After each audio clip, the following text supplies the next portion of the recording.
দেখ ভাই, এমন কোনো ব্যাপার না, তুই ওয়েট কমাতেই পারবি, তুই একটু ময়দা থেকে দূরে থাকবি আর সপ্তাহে 6 দিন ডায়েট কন্ট্রোল করবি, আর একদিন চিড়ও কোনো ব্যাপার না। আচ্ছা মোমো খেতে পারি? ময়দা। তাহলে এগরোল? ময়দা। তাহলে চাউমিন? ময়দা। ফুচকা, সিঙ্গাড়া? ময়দা।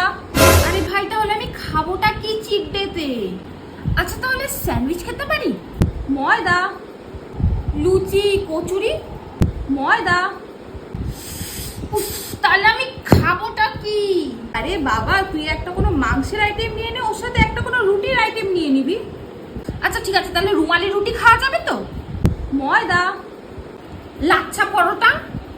আরে ভাই, সেই তো ময়দাই নাকি। যদি চিট ডেতে আমার রুটি মাংসই খেতে হয় তাহলে আমি ডায়েট করব কেন? আমার দরকার নেই ডায়েটের। লোকে যে আটা দিয়ে কেন কিছু বানায় না, আমি সত্যি বুঝতে পারি না। দূর, আমার দরকার নেই ডায়েটের, ছাড়। এই শোন শোন শোন, রেগে যাচ্ছিস কেন ভাই? তাহলে পাস্তা খেতে পারি? ময়দা।